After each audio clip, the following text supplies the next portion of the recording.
Good evening, everybody, and how are we all doing today? Apologies, I'm a little bit flustered and a bit disorganised, shall we say. I've had, well, day after day after day of plans just constantly changing and things just hitting me at the wrong point. Right to the point, I went to go live on this show, and one of the cables that are quite intricate to this show let me down at the last minute. I had to run indoors and go get a new one. Added to that, Roxy, my puppy, is also being very needy, shall we say. So apologies. Hopefully, I wasn't too late. It's only 3 minutes past 6, so I think we're okay. I can hear Roxy just barking out there as well. I don't know if the microphone can pick that up. How are we all doing today? Now, today I do want to talk about small space gardening. As many of you will no doubt know, I'm on a mission at the moment to try and recreate balcony gardens and patio gardens and the front garden into veg growing paradises, along with my main vegetable patch and my allotment. In this task that I've set ourselves to try and battle the what's the crisis called? The cost of living crisis, as they're calling it. So that will be coming up in just a moment. Before that, I'll go through what I've been up to over this last week. But first of all, has anybody actually joined? And yes, Graham Arnold is out there. Good evening to you. Ballysilian Allotment Man, good evening to you. Turbo Stream, good evening to you. Richard Golden has joined. Hello all, how are we doing? Good evening to you. Hope you are well. Oracle Arts Allotment, good evening to you. Philly SPB, good evening to you. Amanda Joy, good evening to you. Hope you're well. Anna Jones, good evening to you.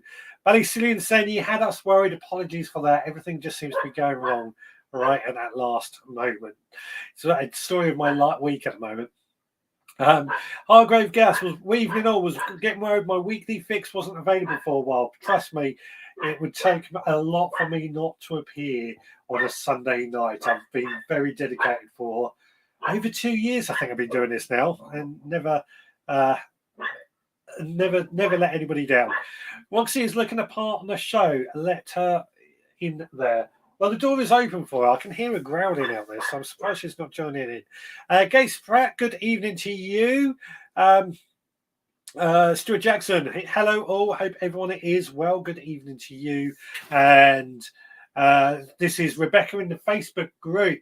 Evening, Richard, watching from Facebook tonight. Thank you for joining us, Rebecca. Now, as anybody else who might be in the Facebook group, as you can see, when Rebecca's left her name at the end, because it doesn't always come up with your name, just the way Facebook works.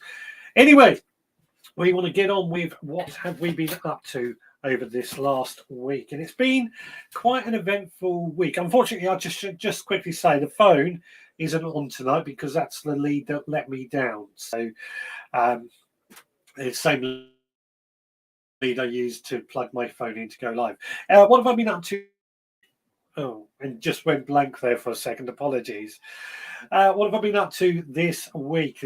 Let's get into that. So, what have I been doing? I've been popping down the allotment in the evenings quite a bit, just doing a little bit of weeding here and there when I can, and watering.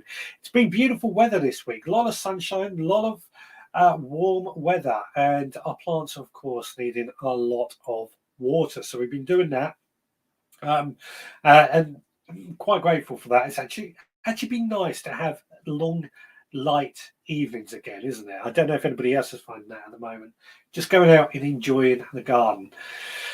Saturday, I popped down to the allotment, took the lawnmower down with me, cut the grass, trimmed the grass areas, used the grass as a mulch on potatoes to give them a bit more frost protection.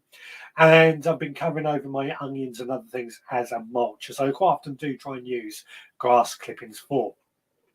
And then what else did I do? I have filled some buckets up with different types of multi-purpose compost, peat-free, into which I planted some Charlotte potatoes, Charlotte potatoes, because something I'm trying to do this year is experiment with different multi-purpose peat-free composts to see just what the best shall we say, what the best brand of compost that I trial out is for particular crops. So potatoes is going to be one. We might do lettuce, carrots, and other things as well. So we've set that experiment up. Here at home, I have been building the patio area. I say building, it's more clearing and setting up a lot of pots. Luckily, I've got a lot of pots, a lot of plots planted up already, so I'm not too finding it too difficult to get that patio area built. It's just a case of tidying it all up, setting it all up, and then as we go on throughout this year, we'll be planting up more lettuce, cabbages, you know, anything that we can squeeze in to the small space area. And that, of course, is what we're going to be talking about today. So let's go back to the comments. Let me know what you've been up to in your own allotments, your own gardens in the comments. So Alison Whelan is doing good evening to you. I hope you are well. How Oracle is asking Stuart how the sale went this week. Indeed, that's what we always need to know each week, how the Stuart sale's gone. Grove Veg UK, hello Grove Veg Army. Good evening to you. Hope you are well. Turbo Stream, still cold here in the Midlands. -4 last night in Birmingham. It was very, very cold last night here in on the coast actually. So I feel your pain there. It's been very cold. We had a heavy frost. So, and we even had snow this week, believe it or not. I experienced snow, which is very rare for me to experience snow. Stuart Jackson, good week for me. Still sowing lots of seeds and potting on, getting ready for our sale next weekend. Also, perhaps he didn't sell any this week. We'll find out, I'm sure.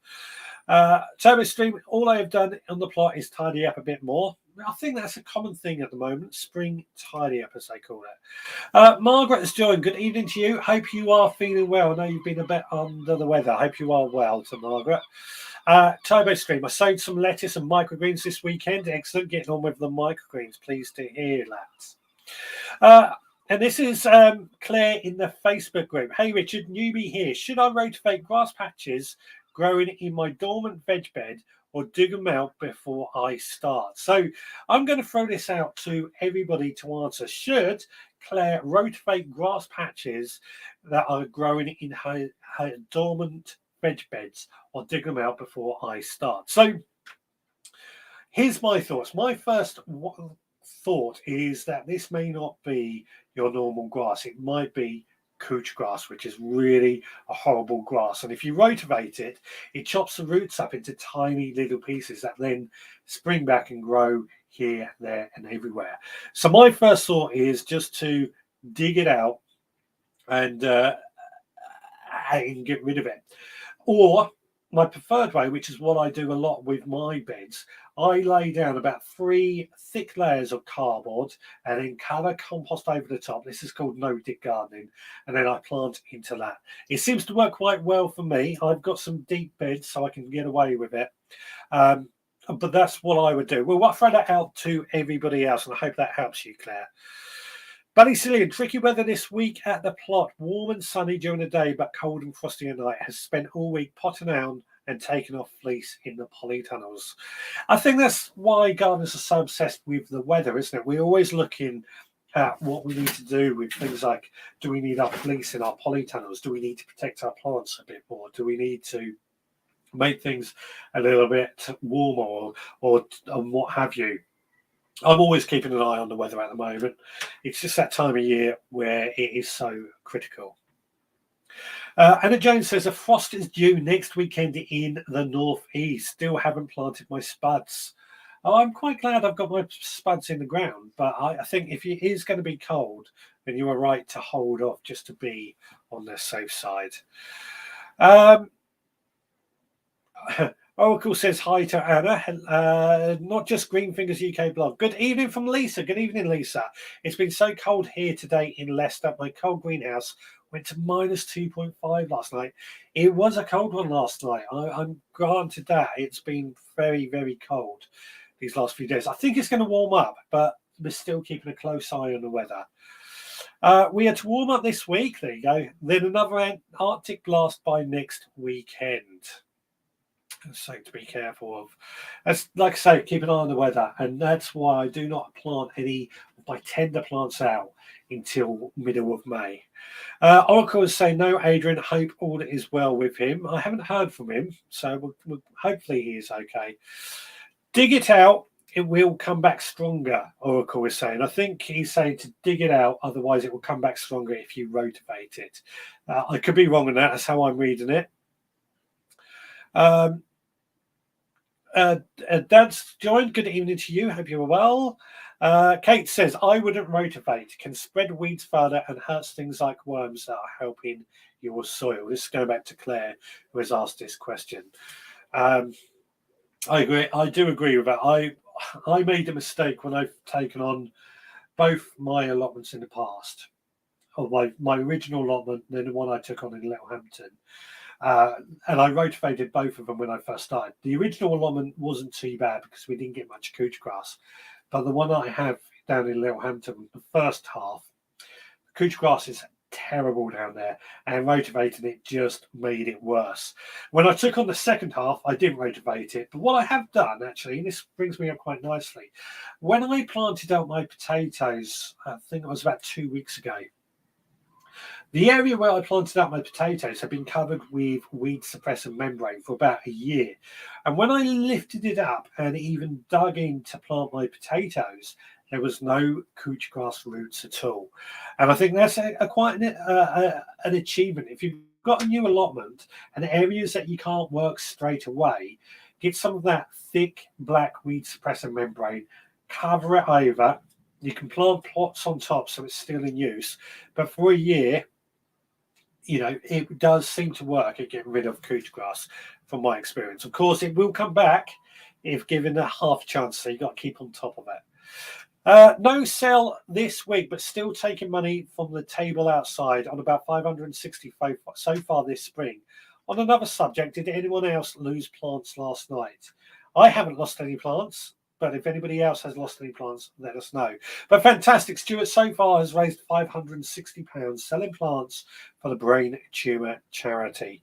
Excellent start. Digwell, don't panic, I'm here. LOL. Indeed, Mr. Digwell Greenfingers is here, and he's 15 minutes late, so expect some lines. I will not be late again, 20 times over. Turbo Stream, I would skim the top layer of grass and stack it upside down to rot. That's a very good idea, yes. I've heard a few people talk about doing this, where they basically take the top layer of grass, the turf, if you like, off, stack it upside down somewhere dark, and let it rot down. And then apparently, I've not done it myself, but apparently it turns into some really nice, loamy compost. So yeah, I'll come back to the comments in just a moment, but small space gardening is the main thing I want to talk about tonight. So we've got a few space saving tips. I want to hear yours and what you are thinking, or if you've ever had the use of a small space garden. Now, this is something that as I said, because of the projects that I'm running this year and the fact that I am trying to help people beat this cost of living crisis. I have a trouble remembering the exact phrase. Trying to help people beat this cost of living crisis by growing their own food so they can get, instead of cutting back on the money they would spend on food, they would spend it in their garden, but get a better quality food in them, a much healthier food in them. And that's why I'm keen to try and push. And what I'm doing, I'm creating a balcony garden and a patio garden, as well as using my front garden to try and create some of these smaller gardens and try and tie everything in. And what I'm looking and thinking of trying to do is just try and grow as much food as we can in these areas. Now, I'm not expecting, in fact, I'm also using a windowsill. I'm not expecting us to be able to grow masses of foods in these areas and be able to feed ourselves 24/7 all year round. I'm not expecting that from these areas, but I want to try and grow as much food as we possibly can in these areas. So what are your thoughts on it? My first thought, and I'm going to start off with my first thought, is that we want to grow food that we eat. Now, that might sound like an obvious thing, But a lot of people will say, don't bother growing, I don't know, potatoes or carrots or something because they take up a lot of space, which is true. But that's not where I'm starting. I think it's more important to focus on what we're eating. So if we eat carrots, we're probably going to want to grow them if we can dedicate the space. But if we don't eat carrots, we're not going to grow them. So that's my first thoughts. Let's go back to the comments and see what's going on. Ballysillian, I went to the plot at 6:30 this morning to had to keep a coat on. Very frosty by 8 o'clock. The sun would have melted you. By 8 o'clock, the sun would have melted you. Yeah, it's weird, isn't it? This weather, it's cold overnight, cold in the morning, but the sun comes out and it is quite hot, I've noticed. Did you bring a note, Digwell? And Digwell is laughing as well. It's like every plot. If you dig out and pull out within a few years, it's controllable. If you don't, you will have a headache. This is for Claire, who asked about whether or not to dig out or rotate the grass. And I agree with that. Love the Erpa loaf video at Digwell. Indeed, that was a rather charming video. Ballysillian, no fleece seems to have worked. No fleece seems to have worked, Stuart. Who's talking about Stuart was asking if anybody has lost any plants. Indeed. Anna Jones, cheers from there. Evening, Richard and all from Nicola Cornish Heaven. How are you? I've been listening while paint fiddling trellis on the back on a planter on number 2 of 6, or is it 7? So that's actually something. When I get through the comments, I'm going to come back to that comment. Oracle, we knew you would be in tonight, Digwell. Mallard loves your video. They keep us busy.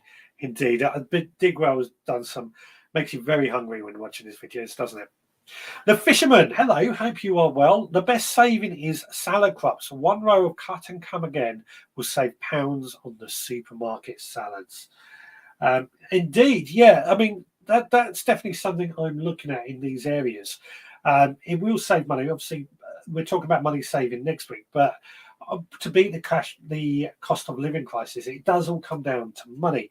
And cut and come again salad crops I try and grow those every month anyway, because I think they do give you really good value for money.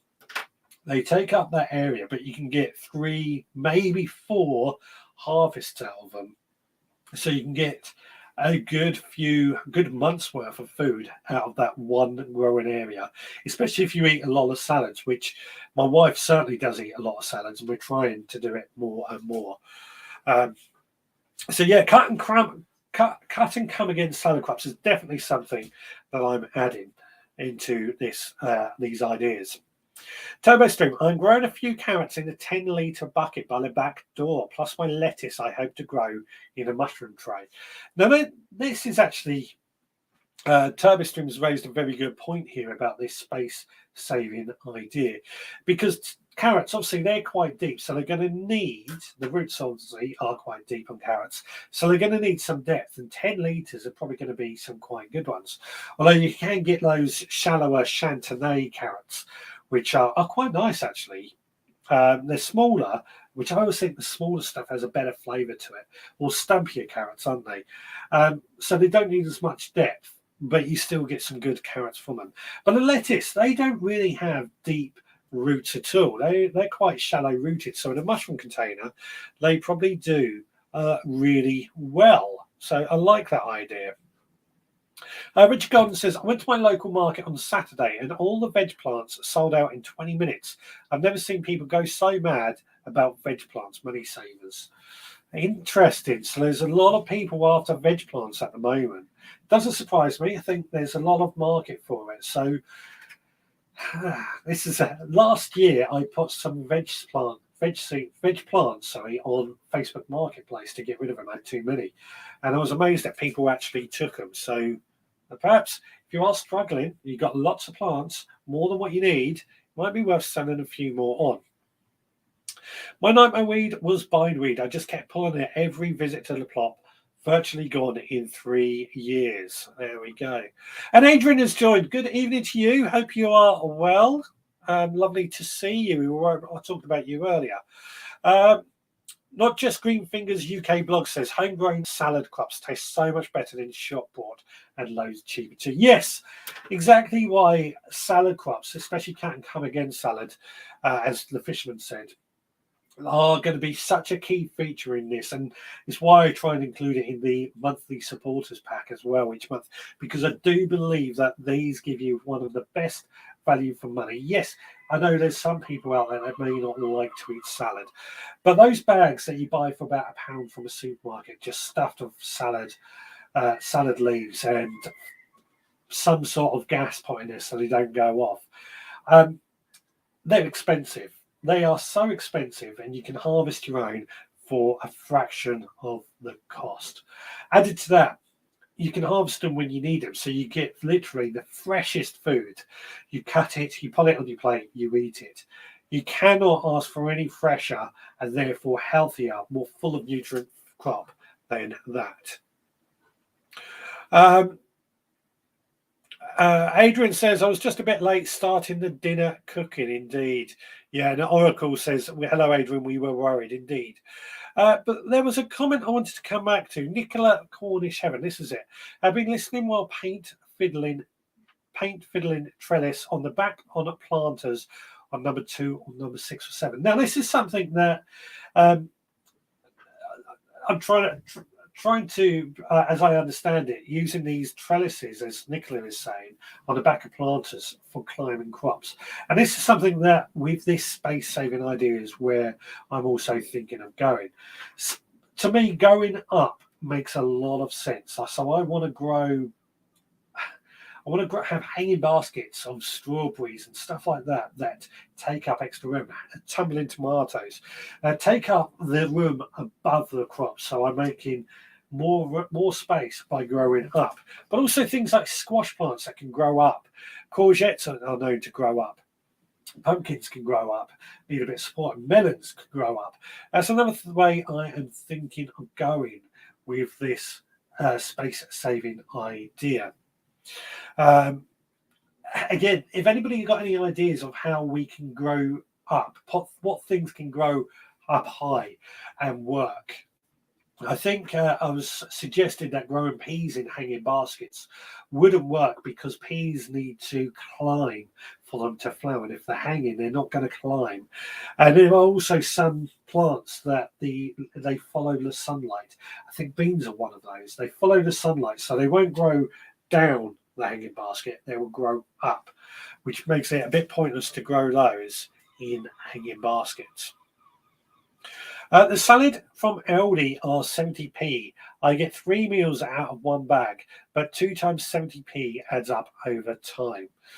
Yeah, I mean, I find that, I can't remember the last time we bought any of those bags, so I find those bags, you can get a few meals out of them, and I think they are expensive for what is in them. But we all know that the worst thing is the fact that they have to inject the bags with a gas to make them last in the in transportation and on their shelves. Now, I don't think that gas is going to do us any harm. I think it's probably a perfectly safe gas. I can't remember what gas it is. It's probably nitrogen or something. It's perfectly safe, but you're paying for that gas that you're not using. It's just preserving your food. Whereas you grow it outside your back door. I know I don't need to preach to you guys about this, because you probably, most of you are all doing this anyway. But if you're growing it outside, there's no need for that gas. It's just environmentally a lot better as well. Ballycillian says, the reason I like growing my own salad, etc., is I know exactly how they were grown, not sprayed with various chemicals. And that's also another very good point. Those bags of salad leaves, they could be sprayed with chemicals that you could also be ingesting, and that can be a bit of a problem too. And that's another reason why I think grow your own is so much better for you. Again, a mushroom container, I haven't got a mushroom container here, doesn't take up a huge amount of room, or even like I'm using my dog food containers on the windowsill with a few seeds in that, and that seems to be working quite nicely as well. Don't need a lot. You can even buy, I believe, from supermarkets, a living salad, which is basically a pallet of salad. A lot of choices. So Jared Bicker, I'm sorry if I've pronounced your surname or your first name wrong for that. What do you cook with all the vegetables you grow? I think pretty much anything you can imagine, apart from obviously meat meals. Although I see some of the vegetables and herbs particularly go into our meat meals. But basically, if it's a meal you can cook, we will use our vegetables. So, what do I quite like to do? Curry. One of my favourite foods is a curry. I would add squash into a curry, butternut squash, pumpkin, risotto. Another favourite meal of ours. We had that. I make tomato sauce or passata out of my tomatoes. Um, this just goes on and on. Basically, anything you can imagine that we can eat is what I like to use my vegetables in. Once my salads are up, then I won't buy any. Once my salads are up, then I won't buy any more. Hopefully, I'm sure you won't. And like I say, we don't buy any, and we try and grow salads all year round. I hate salads in the bag. The gas makes me sick. Exactly right. There is people I know who the gas has affected them like that. Yeah. 2 bags a week of 70p is £72 a year. £72 a year. That's a lot of money, isn't it? When you break it up like that. So let's say you probably buy a pack of seeds maybe once a month. That might cost you £1 a packet. And I'll be very generous there because actually you probably find a packet might last about 3 months. But let's say a pack a month for £1. That's £12. Compost and watering might take it up to £20-30 at a push, I guess. So you're more than half the cost of growing your own, or half the cost of buying the salad leaves by growing your own. And they don't take up much space. Like I said, you could grow them in punnets. So there we go. I think it is 26 weeks dry from Adrian this week. Excellent going, my friend. Fantastic. Potatoes grown commercially are sprayed 16 times in their life cycle. Indeed. And that's another reason that I like grow your own, obviously. Well, I love grow your own. I don't want chemicals. I don't need chemicals. And potatoes alone sprayed 16 times in their life cycle.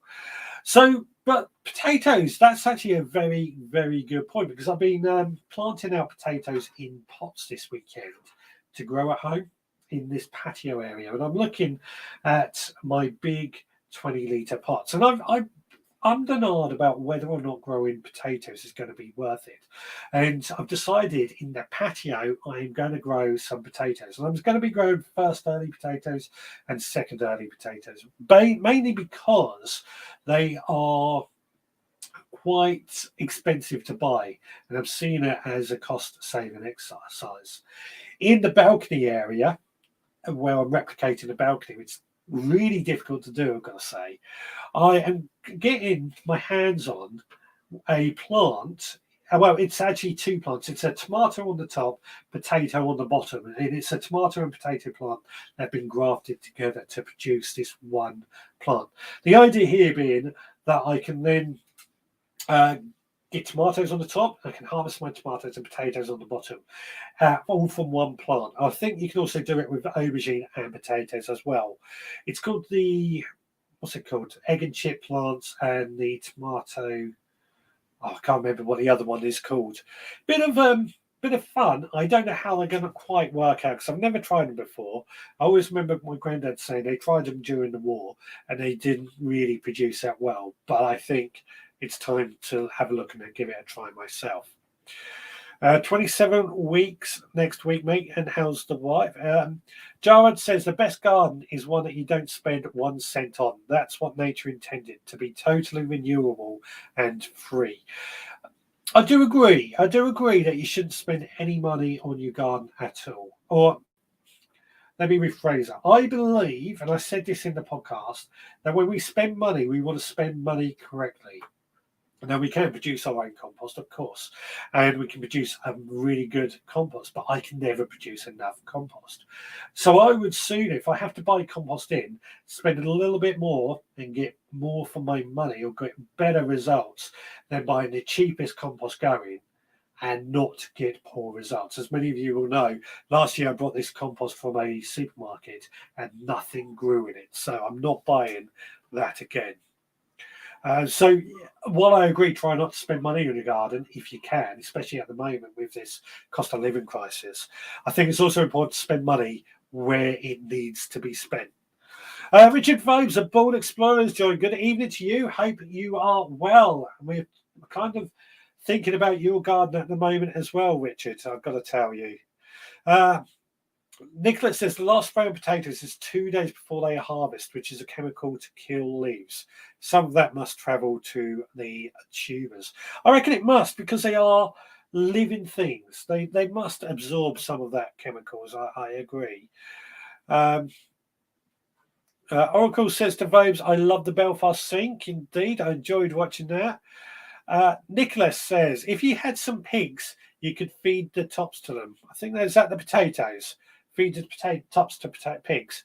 Something about pigs. I'd love to have pigs in my lawn garden, because they are so good at clearing out a lot of the weeds, aren't they? They are such a good animal. Chickens are just as good as well, but pigs, fantastic for that. Nicholas says, I grew the tomatoes pots a few years ago, the combination of tomatoes and potatoes. The potatoes weren't that special. Well, that's what I want to find out. I want to give it a try. And Digwell also says, I grafted a Tomtato, that's the word I was looking for, Tomtato plant last year, loads of tomatoes, but only one potato. And this is what I want to find out for myself, because again, in this balcony garden, I think that's going to fit in if it produces a good result. When I was in Pembrokeshire, a farm was selling 20 kilos of sacked potatoes for £6. Yes, I do remember that. A farm down near us selling potatoes by the 20 kilo bag for quite reasonably cheap money. Potatoes, this is where the problem with potatoes, particularly main crop potatoes, they are so cheap to buy, and if you're struggling for space, it's not always worth it, or some people will say not worth it. I completely disagree with that. I think even if you're growing main crop potatoes, and they may be cheap, if you can afford to give them the space, then do it, because they are better for you. Richard, how not to get an invite to Belfast Sink at Vobes? He was quick to get you to do the cooker. Must want it done right. Yes. He must have wanted it done right. I did the cooker completely wrong, to be fair. No, I did. For those that don't know, I should explain. Oracle's talking about the Bold Explorer. About 3 years ago, I helped Richard install his Essia, a log burning stove that also heats his water. And this weekend's just installed a Belfast sink in it as well. But they had proper plumbing tools as we made our best with it. My compost is just vegetable scraps that I pour on the soil. With 1 month, it turns into soil, and it works great. Fantastic, Gerard. That's great to hear. So you would only grow potatoes to eliminate the chemicals at home. That's exactly how I feel, why I grow potatoes at home, because it is true that they are very cheap. I'll come back to the comments in just a moment, actually. We're getting ideas for this, space-saving ideas. So anybody else, any space-saving tips that you have got to share? I'm also got to try and factor in when I'm designing these things that the people who live in these places that don't have much outdoor space, they're going to need a place to keep their tools as well, be it their trowels, their little forks, watering cans and things like that. And I've got to factor that into these gardens as well as a place to sit down and enjoy their areas. And this is where we're leading up with lots of, or as I'm planning these things, as I'm planning these gardens out, these areas are where I've got to think, like my patio area, we have a huge barbecue in it. We have a table when we have friends around for a barbecue. We like to sit around there. It's my birthday in a few weeks' time, so we're probably going to have to use that then as well when people want to come and see me for whatever reason. So I've got to use that area to be a multifunctional thing. This is where also growing plants in pots in these areas seems to be a better idea because they can be moved out of the way as and when I need it.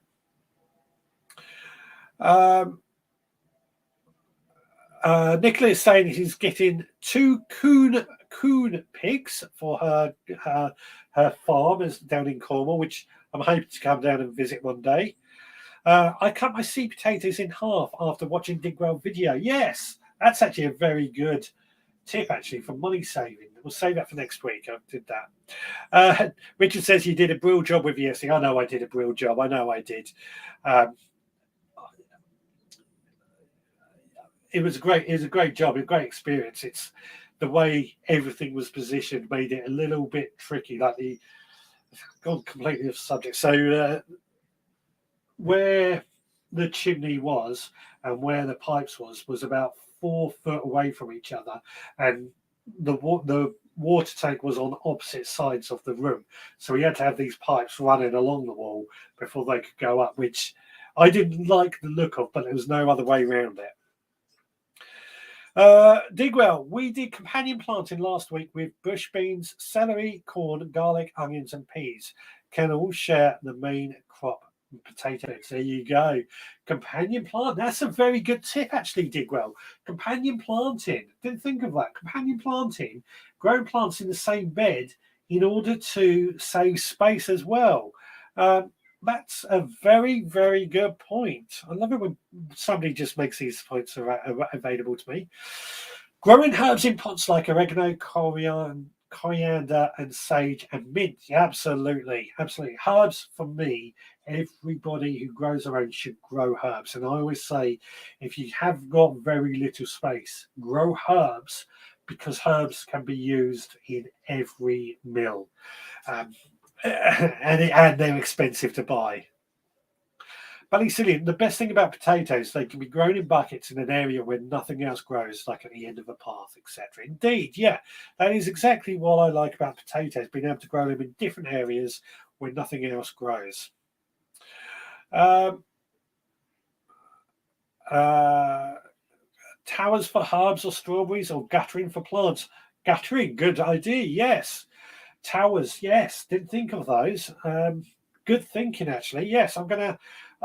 I know a lot of people do grow a bank of guttering with strawberries in them and various other plants, and that can go quite nicely in various areas as well if we can get the guttering for free. And also the towers, that's also another very good idea.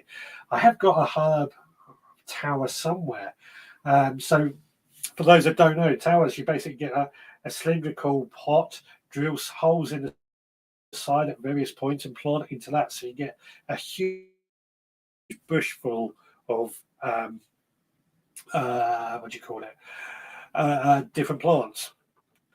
Tommy Stream says there's a YouTuber called Homegrown Veg. He grows all his veg into 10-litre buckets as he's short on space. I'll have to check that out soon. I've just seen, have I missed a comment? Just gone back because I've just seen something come up. I can't see it anywhere. The reason I'm saying that is Adrian has just said happy birthday, Alison. Oh, there. Sorry, there. Evening all, it's my birthday tomorrow, 21 again. Haha. Happy birthday for tomorrow. Indeed, happy birthday. Another April baby. If you join the supporters club, you will save money. Also get a veggie pod that will also save you money in the winter. One tip is to ask the supermarkets if they let you have the wooden plant stand when they have finished with it. Then you can put your plots on the shelves. They only put it in the skip after use. Now, I have got a picture of that coming up in a little bit later on, actually. I'll tell you what, let's have a look at the photos now. Let me just set it up. Here we go. So as always, these are photos that have been sent in by you. They either came directly to me by email, richard@theveggrowerpodcast.co.uk, or posted in our Facebook group, or just sent to me via social media.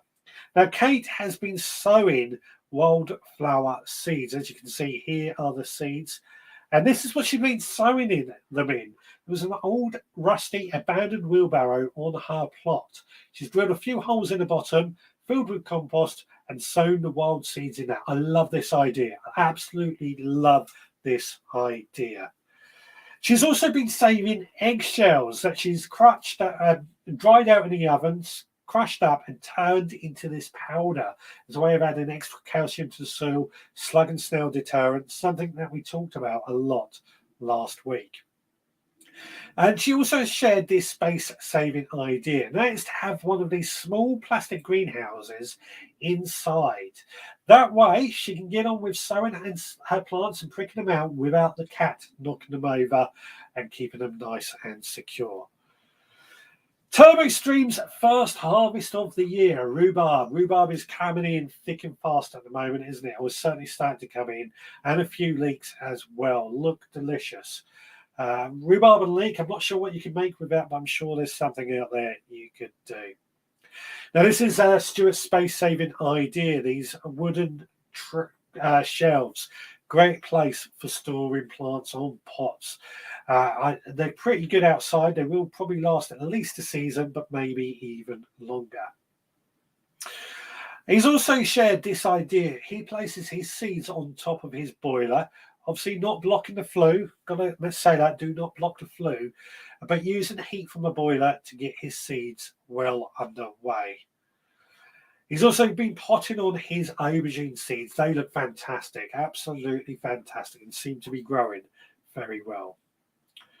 And now Steve had an April Fool's joke in the group, of course. He's given these seeds a chance to grow this week. Cereals, as you can see, I don't know if you can quite see it in this picture, we've got little honey nut Cheerios on the leaves that it produces. That was a good laugh. So please do keep sharing your photos. Always good to see them, and always good to see how everyone else is getting on in their gardens. Right, where were we? Jared says, when I have potatoes in my compost, I get a surprise. Also have had tomatoes and other vegetables grow from my vegetable compost. Yeah, that's actually well known, isn't it? That sometimes if the compost doesn't get hot enough to kill off any of the seeds, you can get crops grow from them. But I always find if you leave some potatoes in the ground and they grow back the next year, they always seem to do better than the ones that were planted there for some weird reason. Idaho Garden Girl, good evening to you. Once again, I'm late. Sorry, contractor was here giving an estimate on one of her tasks for garage renovation. I know how that feels. My house is going through a lot of work at the moment. It's driving me mad. TurboStream, you can grow tumbler tomatoes in hanging baskets if you keep up with the watering. A tub of lettuce underneath will catch the excess water. Now that's a very good idea, actually, because this is something that's been bothering me with these little areas. Obviously, being in pots and hanging baskets, they're going to need a lot more watering. And I want to try and capture or reuse some of that water as well. But also, I'm a big believer in trying to store as much rainwater as possible. I believe that it seems pointless using tap water when rainwater falls from the sky and lands on our plants. If we can capture it, it makes more sense to use that. But in these small areas, it's proving difficult to think about how I can fit in a rainwater, a rain barrel. That's the word I'm looking for.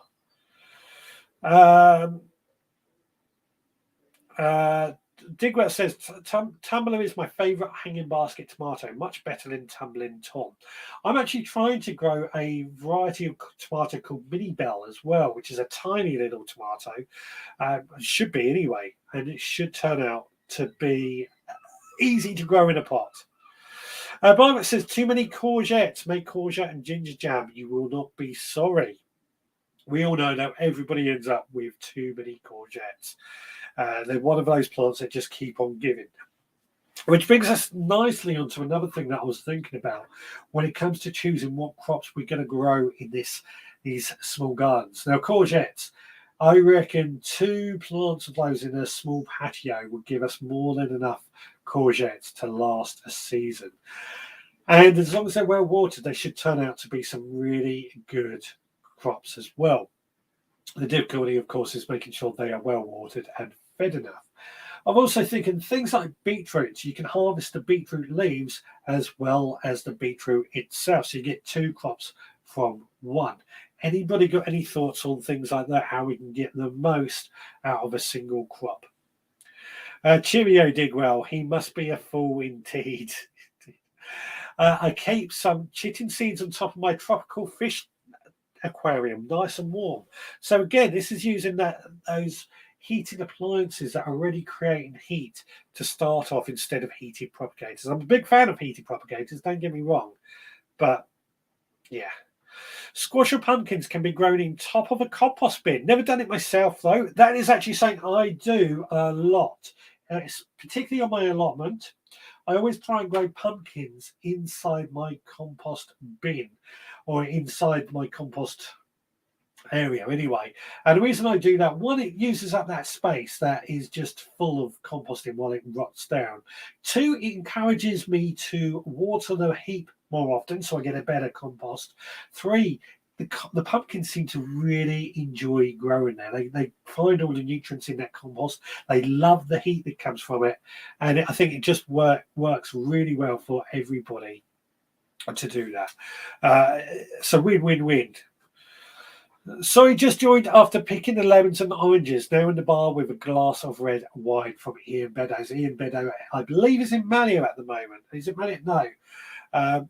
Somewhere in Spain, or is it Portugal? One of the two. Obviously, somewhere where they are having lemons and oranges grown. I've got a lemon tree in my garden, in my greenhouse at the moment. I don't know if it's ever going to produce lemons, but I love it to. Nicholas says, I have 6 IBC tanks.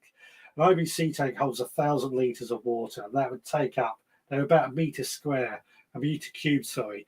They would take up a lot of room in a small garden, which is why I've not gone down the IBC route.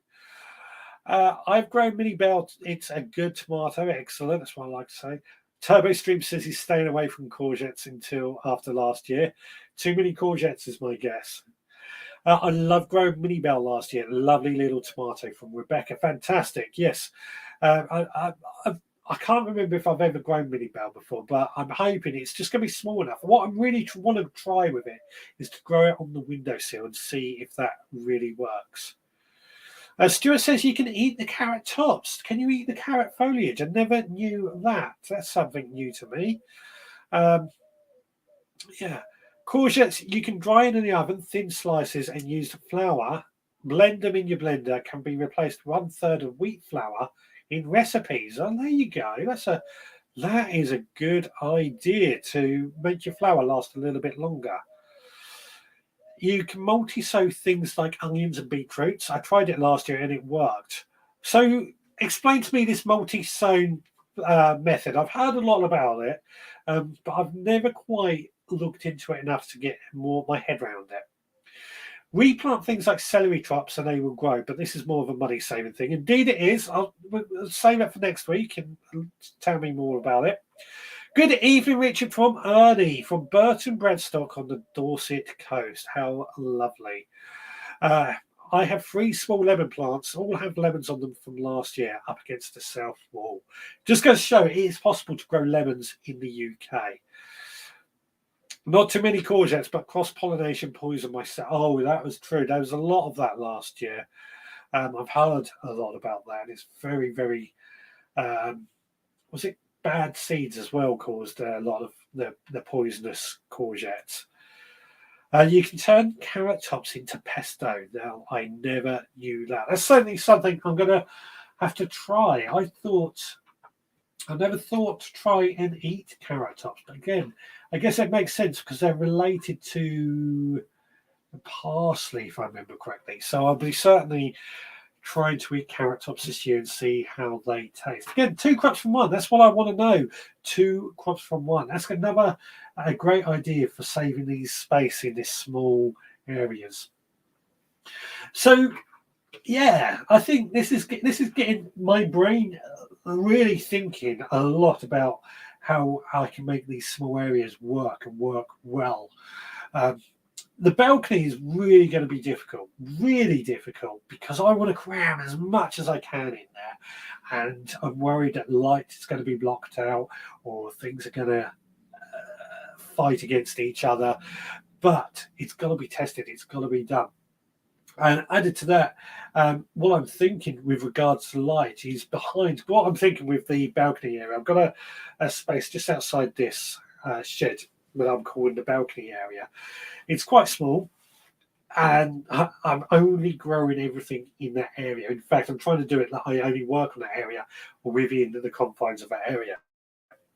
But what I'm thinking is I have down the rear backside like shelves or where I'm growing plants in pots and things like seed leaves. But behind that, the wall needs to be painted white to reflect light back in order to grow the most. However, the trouble with that, if it's a patio, they probably have glass windows, so that may not work. This is a tough one to try and work out. Yeah, it gets your mind thinking, doesn't it? Not just Green Fingers UK blog, Lisa. I'd pot a few spring onion seeds in a module. I think there's more to that. So 4 onion or beetroot seeds in a cell, they push themselves aside. You can twist the big ones away to let the smaller ones grow. Okay, so you're planting 4 seeds per cell, and then the bigger harvesting the bigger ones to make right. So you basically thin them as they grow, as I understand it. Right, yeah, that makes a lot of sense. Excellent. 3-4 and very soon 3-4 beetroot seeds sown together. As they grow, they push each other out the way, and you harvest the largest one first and let the rest grow. That is a good idea, isn't it? That is a good idea. That makes a lot of sense now. So beetroot, spring onions, that also works. I do multi-planting, 5-6 beetroot seeds in a small tin. Excellent. Okay. Radish, another one we could do that. Okay, I'm with you. I'm very much with you now. That is making a lot more sense. Okay, I'm gonna use that. Definitely use that. BBC Good Food, but going back to space saving, have I? Oh, you can connect your pots to the fence as long as you remember to water. Actually, yeah, on the balcony, obviously most balconies have a barrier, and I'm going to be growing on that as well. But yeah, the carrot tops is a really good space saving idea as well. Mirrors to reflect light. That's what I was thinking. Reflect the light back in. But if it's, well, I suppose some people would still have a mirror that they could have inside if they were living in a flat and have a balcony to reflect light. So that could answer that quite nicely. Not just Green Fingers UK blog, aka Lisa. I put a few spring onions in each module and grow them together until they are ready to plant out. I plant the whole module together, and the spring onions grow happily together without dividing them. Fantastic. So this multi-sown, I think it was Charles Darwin who I've heard does this idea a lot, as Nicholas says. I like this idea. Now I've got my head around it, thanks to you guys. I really do like this idea. I have to have chicken wire around the veg garden as rabbit hopped across the front lawn. The chicken wire I have as a barrier. I grow up climbers like pea, etc. And yes, I have the same problem with chickens who get into my veg patch and the puppy, the dog.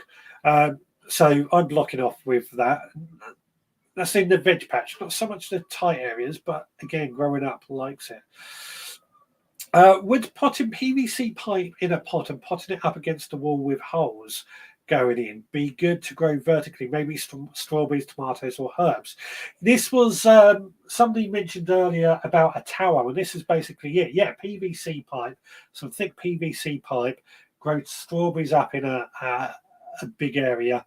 Yeah, it definitely would work. In fact, that's answered. I've got some PVC pipes somewhere I can do that with. Thank you so much. This is exactly what I'm looking for.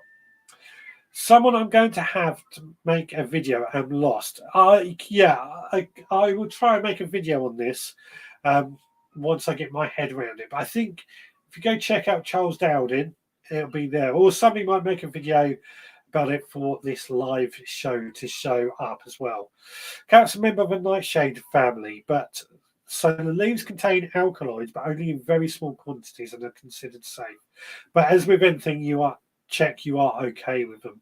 I did think there was some poisons in the carrot leaves. That's why I never thought to eat them. But a bit like rhubarb leaves, isn't it? People say this is a difficult one because I don't want to encourage anybody to go out and eat rhubarb leaves, apart from the fact they taste disgusting. But people say that rhubarb leaves contain poison, and they do. But it's the same amount of poison that is apparently in the stalk as I read once. And the amount that you would have to eat of rhubarb leaves for it to do you any harm, you would eat so much leaf that you would be bursting at the sides anyway. So, yeah, one of those. Don't go and eat leaves because I say so. I'm going to say that. Do not go and eat rhubarb leaves because of what I've heard. You might be able to use one of those reflective space blankets attached to a large board to reflect the sunlight. That's an idea. That is a very good idea. Yeah, we can look at doing that.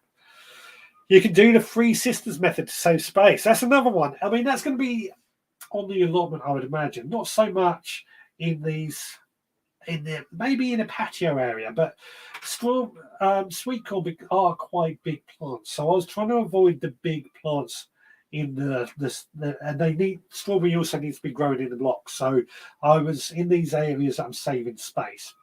Wasn't so much looking at that, but I was thinking. But the Three Sisters, as I was saying, you get sweet corn, beans to grow up the sweet corn, and then you get squash to act as a mulch and shade it out. Definitely an idea to think about. Digwell, no need to multi-sow some beetroot like Bolt Hardy, as they themselves are multi-germ and contain up to 4 seeds anyway. Yeah, I thought that with beetroot seeds. They're like a cluster of seeds in each one. Now, I have been sent very kindly, if I can find it, a video, which is, where is it? I actually got sent the video twice, but this is the newest version. I haven't had a chance to watch it, but it's from our correspondents over in Ireland. Right, Richard. Tonight's show's about saving space, saving money, and just generally getting about your business. First thing is, when I got this plat, couldn't dig it. Solid clay. There were small beds, white stone paths. I just couldn't dig it. So I was thinking of going down the Charles Downing no dig method, but for me to work that, I'd lose a quarter of my plat to make the compost, or if I bought it, I just couldn't afford hundreds of pounds to buy the compost every year. So I've developed this wee method. Start off here. These were council bins. When they changed the bins, they give us them for free. And the previous year, all the greenery, compostable stuff goes into these bins. Now, it won't make good compost. It'll do 50% of the composting procedure, but that's okay, because as we go along here, I'll show you why. Right, Richard. Mortar tubs from a building site. I got 4 of these for free and 2 steel water tanks for free. Now, this is where the process starts. The 50% composted material that's in the previous bins I show you, almost fill these mortar tubs with them. It'll sink down. Now this one is sunk down. I'll top it up till about sort of 6 inches from the top. Let that settle, and then the next process will start, which I'll show you now. Now, on to the next stage, Richard. I wouldn't buy any compost spring, summer or autumn. Far too expensive. But in the depths of winter, I don't know where I'd be allowed to do them, but the large hardware store here over in Northern Ireland will be selling their own make of compost. 3 100-litre bags for £10. So I'll buy 6.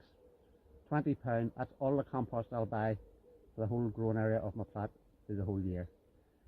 Now, to show you the previous mortar tub, we'll move on to this one. It's 7 o'clock in the morning up here in Ballystilling, so you can see the frost. But I'll do a top up of 5 to 6 inches, nothing exact, of compost. On top of that, 50% made compost, just to top this mortar tub up. And then we'll move on to the next process. Now, Richard, I use all these tubs and water tanks for growing my carrots and parsnips. Now, as I said, there's approximately 5 inches of compost here in the top, and you'll be saying, you're not grow great long carrots, long parsnips, nothing like that, only the wee stumpy ones. But no, it's not. This is where the next part of the method comes in. So when it comes around the time of the growing season, which it isn't now, but I'll just show you what I do. This is marked to give me my depth, when, form the hole, and so forth. I'll finish the hole. Now, them holes will be filled with sieve compost, and that's where the actual carrot will grow within that environment. And then when we come to the end of the season and everything's harvested, we'll come to the next stage of this process. Now, Richard, the season's over, everything's harvested, and as you remember to start, I bought 6 100 litre bags of compost for £20. And I said that's all the compost I buy. But as I use the charge downing method on my beds, where does the compost come from? But now, at the end of the season, when everything would be harvested, instead of a 5-inch level, the compost I put in here, the 50% composted material at the bottom is turned into compost. So I'm getting, what, approximately 400 to 500 litres out of each tub. The tubs plus the bins, more than enough to cover my beds, plus to serve another purpose. Now, the compost that is made from the mortar tubs, instead of having to buy compost to cover all the beds and I grow on the potatoes in these pots, I don't have to buy compost to fill the pots. That's that compost. And then the previous year, or the next year, the compost in them I'll be used as a top coating for my beds. So it's a cycle, and if you remember, it's originally just £20 of compost I've bought to serve all this half plot at Ballysillen. So just a wee final update on how my seed sowing and planting on is going. As you can see, everything is, I was up this morning and everything was covered in fleece. So, but you can see, it was a hard frost last night and no damage is done. Everything's growing well down this side. In the Vitapod, just don't want to lift the lid off yet to use that heat, but there's onions and there's beetroot and there's swede and cucumbers are coming through. Peppers are growing well. Touch wood, everything seems to be going well this season. There we go. Just check the microphone to come back on. Apologies for the layout. Normally, I didn't check the file size when I got it. Normally, it just takes up the whole screen. It was obviously in the wrong size, so my mistake there. Apologies for that. But you see, I don't leave here when I play the video. You could see me just behind that. I stay here and watch the videos right through. But great ideas, isn't it? I liked the use of using the water containers. I know Nigel Muddy Boots, he uses those quite often, and if you get hold of them, which I'm often trying to look in my work skip for them and try and get some of those because I think they would be fantastic. But also, I've got some plastic square rectangular containers that I've used for what I call my wicking beds. And they're going to go into the patio area. Now, my wicking beds are kind of my own creation. They're based sort of on the veggie pod, where I've got a hole, instead of being on the bottom for drainage, it's about an inch from the bottom. And then in the bottom, I lay a load of perlite, and then I put compost on top of that. And what that does, instead of the water then draining all the way out, it creates like a well of water at the very bottom. But it doesn't flood the system because it's still got the drainage hole for it to overflow and out. So again, a space-saving idea, which also helps with the watering, is these wicking beds. I use these on my greenhouse on the allotment as well. It works really, really well. It's my own sort of creation, I think. I don't know anybody else that does this sort of thing. Apart from a veggie pod, it's probably the closest thing that I can think of. But it does work for me. Right, let's have a quick look and see what are the comments. Where did we get to? I did that on my fence, talking about the space blanket to reflect light, a Mylar blanket. That's an idea, like a blanket that runners use when they are running. What about using your shed roof to plant on? I did think about using my shed roof to plant on, but the thing is, I'm not replicating my garden.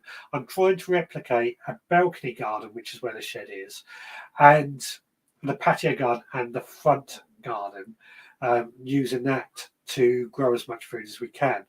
And the idea here of those is not to show what I can do in my own garden, but to show others what I would do in there. If they've only got a patio, for example, or only got a balcony, I want to show what we could do to grow food in these areas. Not so much trying to, I mean, yeah, great, use as much space up as possible. Absolutely great idea. But I want it to, as you got to imagine, like the balcony garden, somebody steps out of their flat through their patio doors and they're there on their balcony. That is where I'm going for with this. And the same with the patio. They've got no real grass space. It's just a patio area. May not have a shed, but any raised areas, of course, yes. If you do have or are struggling for space, you have a shed, you can use that to grow food on. In fact, I often use our wood store to grow food on top as well. And my chicken run and the quail run, I use those to grow food on as well. On that note as well, there was something else. When I had my first garden, or my first garden that my wife and I had, which was, well, we moved into here 7-8 years ago now. Must be 7 years. And before that, our garden was tiny. It was like 12 meters long by 5 meters wide, and it had a little shed down the end. We had to have our a washing line, a rotary washing line to dry our clothes. But I could only have about a 1 meter wide, 12 meter long veg garden area and a few pots. So I've experienced what it's like to have a small garden. So I'm not doing this just off what I'm trying to do. But what I wish I had done, and it wasn't until I got a bit more space and I learned how to do tricks, what I wish I had done in those areas was do more things like growing fruit trees, but fan train them in espaliers to try and use up that space, or step overs. Do like a step over tree.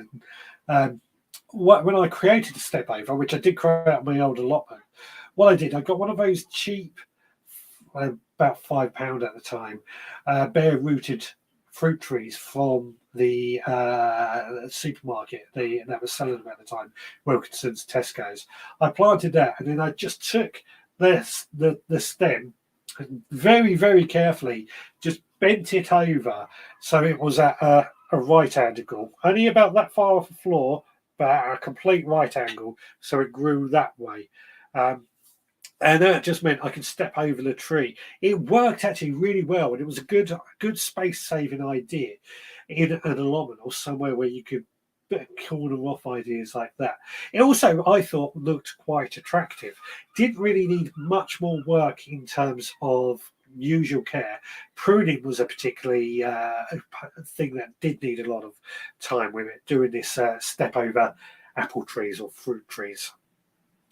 Step overs is definitely a good safe space saving idea there. Hargrave Gas asking Digwell, are you sure carrots are part of the nightshade family? Potatoes, tomatoes, aubergines, yes, but carrots are Apache or amplifiers, not Solensi. I can never pronounce those words quite right. Good question, Digwell. Actually, I did sort of think they weren't part of the nightshade family, but I don't know. But they are an amplifier, aren't they? If I remember correctly. Skinny Jean Gardens, Joe. Good evening to you. Hope you are well, buddy. Turbo Stream, that's a well-organised allotment, isn't it? I always love seeing that allotment because it always does look really, really well.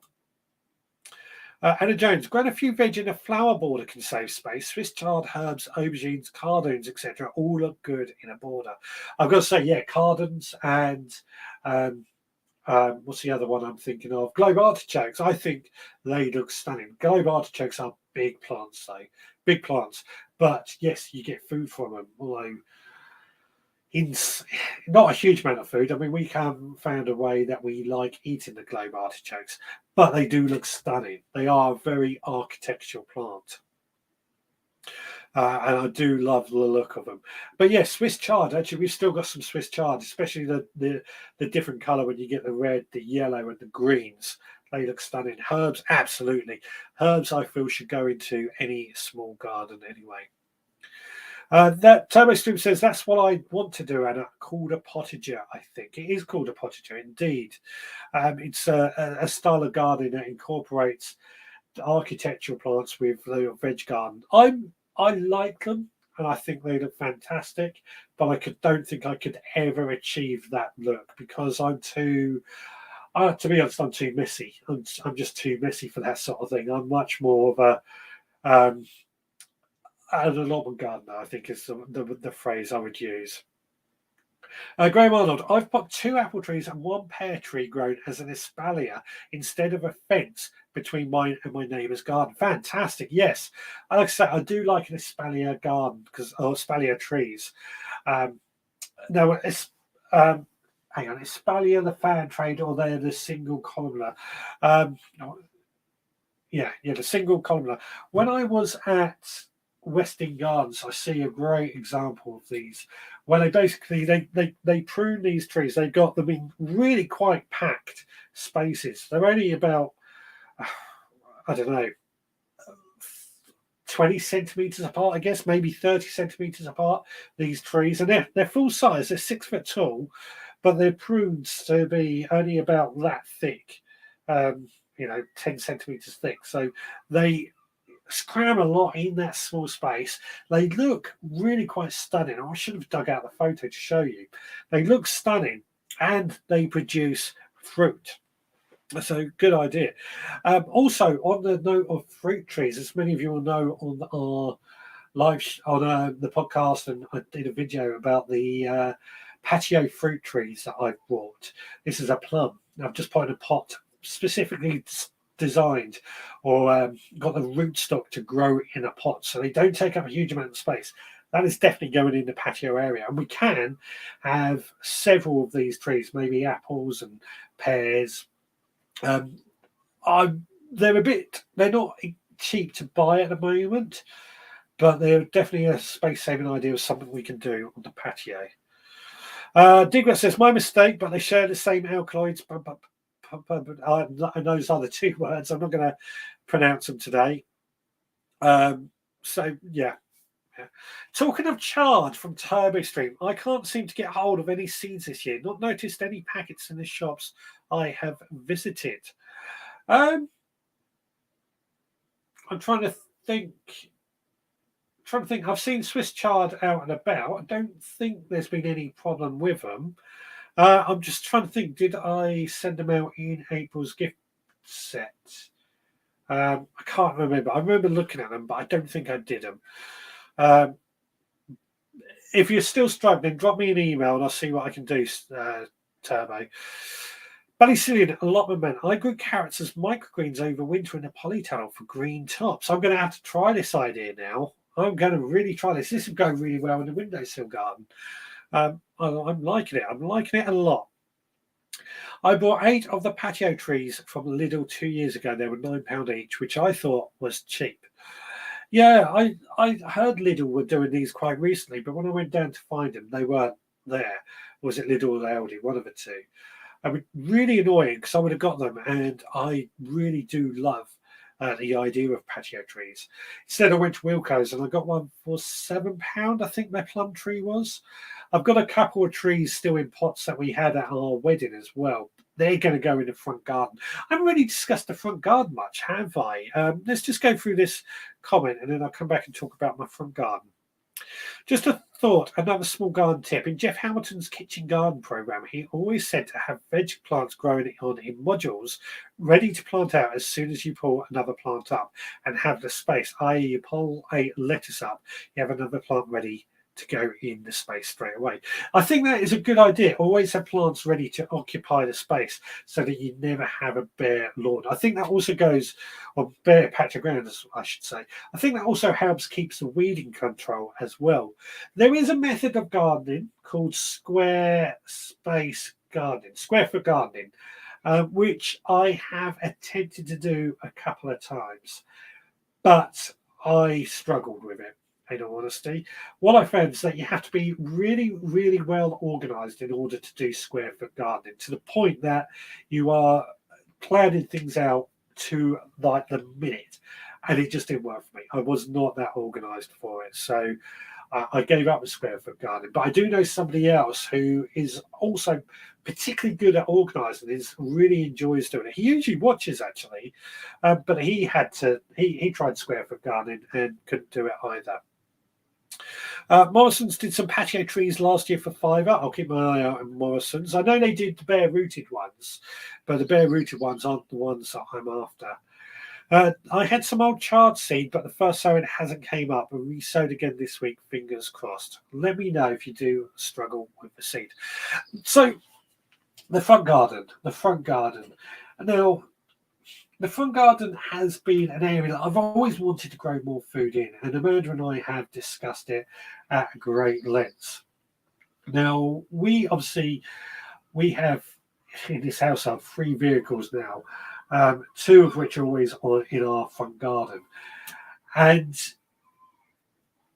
it's important for me to have or to use the front garden as somewhere to park our vehicles, because we do have 3 vehicles, and people struggle for parking on our road. So we're trying to make sure we always have our vehicles parked in them. But what I want to do, I've got to rip out some of the privet bushes and every other tree and bush that we have on the front. And again, I'm going for pots on the front garden. But I'm thinking in the front garden, it should be fruit trees and bushes, mainly because of the fact that they get less likely to suck up all those exhaust fumes and stuff, which has always been a concern about growing food in the front. But also, there's a good chance that people are going to steal stuff out of the front garden. I mean, why not? It's easy pickings. Fruit, we can live with a bit better. So on the front garden, certainly, pots of fruits, possibly tayberries, because tayberries are delicious, not often grown, very productive as well. Apple tree, plum, pear tree, maybe not raspberries, but there might be something we think about. Currant bushes, things like that. Yeah. Graham Arnold says, don't forget to thumbs up, like, and subscribe, everyone. Yes, please do. Give us a thumbs up. Please do like if you're on Facebook or whichever way it works. Don't forget to share. If you can share as well, that goes a long way. Don't forget to subscribe. Don't forget to follow. And don't forget to click the notification bell to get notified every time we go live. And if I don't say it, I get told off. So I hate being repetitive, but that's something I've got to say. And Graham Arnold very kindly reminded me. Thank you. They were in pots. Oh, okay. So they were certainly in pots, those ones. I will have to look into Morrison's quite soon and see what they have. Steve's Seaside Kitchen Garden allotment grows in metal dustbin his fruit trees. Yes, I've seen those, and I've got to say, I really like the look of those metal dustbin with fruit trees growing in. I think that's a fantastic look that he has there. I'm not sure I would necessarily. Well, no, actually, we would fit them in our front garden as well as parking the cars, I think. And they're less likely to get stolen being in front because they're going to be so heavy and noisy to move, which is actually, that's a very good idea. Just the metal bins can be a bit expensive to buy. If I can buy a cheap version or look on Facebook Marketplace to see if we get any, we might be able to do something like that. Thank you. I forgot completely about that, and I like that idea a lot now. Alison O'Brien has a lot of thumbs up and liked. If I were to grow a fruit in pots in my front garden, they would get nicked in a short time. And Adrian says, I suspect theft will go worse from now on, given the current situations. Both of which are good points. And this is where growing in the front garden does possibly bring in the hardest issue, because I do think, like allotments are going to be easy targets, front gardens are going to be even easier. Now, we do have a Ring doorbell which monitors what goes on in our front garden anyway, so we've got a bit of security. And to be fair, I don't mind people coming along and taking the odd apple or pear, providing they leave plenty for us, as long as they eat them as well and they don't waste them. My concern, however, is that people would take the entire tree, the entire bush. That would worry me, because that can be where it crosses the line. Can be expensive, of course, but big pots, very heavy pots, that seems to be the way to go forward. And in fact, if they're in big pots, they're going to need less watering as well. So these dustbin ideas seem to tick the bill quite nicely. I've got to keep my eye out now for metal dustbins, and certainly big heavy dustbins or certainly big heavy tubs, excuse me, that I can do this in. There's a lot to think about, and Turbo Stream says, I was thinking the whole pot will get nicked. That's what I thought as well. But if you're in those big dustbins, I mean, that's a lot of compost. That's a lot of weight to nick. So I think that's going to be the way to go forward. I've also got an apple tree in a 50-litre tub I planted last year. How long can I keep it in the pot for? Okay, so what you've got to find out is, and you only know this when you bought it, is what the root stock is. If it's I think M27 is a dwarfing rootstock, then it can stay in the tub for quite a long time. You've got to remember to add plenty of feed to it on a yearly basis. And I try and scratch off the top inch of compost and replenish that every year with fresh compost as well. But if it isn't a dwarfing rootstock, it should be okay. The apple trees that I've got in pots I've had since our wedding day, they've been in there. 2014 was when I got married. It'd be 8 years in September, and in fact, I put them in there at this time of year. Well, a couple of months ago, in 2014. So, what was it? They've been in there for quite a while, is what I'm trying to say. And they don't produce a lot of fruit, but they do produce fruit. Nicholas says, chain them together, dustbins I buy on Facebook Marketplace. Yes, that is what I think absolutely thinking of. I'm going to have a look on Facebook Marketplace when I finish and see what they've got there. You could use old plastic storage containers. Yeah, indeed we could. I personally prefer using square pots anyway, because I think they fit much better in than anything else. So, but the heavier we can get them, the less likely they are to get stolen. Now, we've got about just over 5 minutes to go on this show. I've just added the link. I forgot to say, I'm adding the link to the show. If anybody wants to zap themselves in and just share any final thoughts on making this small space garden a success. Just before we close up tonight. Unfortunately, the phone isn't charged, which is my fault. I'm going to have to go and buy some new leads tomorrow for next week. I make a reservoir using drain pipe at the bottom and pot a hole on the side, not the bottom. That's exactly like my wicking beds that I've sort of built. Instead of having a hole on the bottom, have the hole on the side. And I like the drain pipe. I think I have actually seen an Australian bake these as well, actually. I think, in all honesty, because they do hold on to the water and the compost wicks the water up through, it does seem to last a lot longer without the need for watering. So that's definitely something I will be doing in this space-saving areas, creating these wicking beds. Turbo Stream, don't forget microgreens are the ultimate in small space gardening. Totally agree with that. But the microgreens are being used in the windowsill garden, along with a few herbs. I'm actually using my dog food, or Roxy's dog food, I should say, comes in these little, only about an inch tall containers that we fill up with compost, scatter the seeds on, and that's what we're using for that. And they work really, really well. Right, I've caught up on all the comments, I think. So as we start winding down for this evening, it's been a good conversation, I've got to say. All these ideas of how to garden in these small areas. I'm going to have to go back and watch this show to make notes of everything that everybody has shared with me, because some of these ideas are just fantastic. I really like the metal dustbin ideas for the fruit trees, and old water tanks as planters, which is what we saw in the video earlier. I think it was Philly that sent me the video. And was it Ballycillian's allotment, if I remember correctly? Something like that. Anyway, but yeah, the water tanks. I've got to go find some water tanks now as well. Ballycillian, Richard, if you wanted to use decorative pots in the front garden, you could bolt them to a 2x2 flagstone before filling them to make them heavy to steel. That's an idea, actually. That's a very good idea. Bolt them down to the flagstones and make them heavy to steel. That is a good idea. Unfortunately, last time I tried lifting flagstones, they're really heavy, really heavy. I sowed 6 hours of old cabbage seeds for microgreens yesterday. Excellent. That's what I like. I try and use old seeds all the time for microgreens.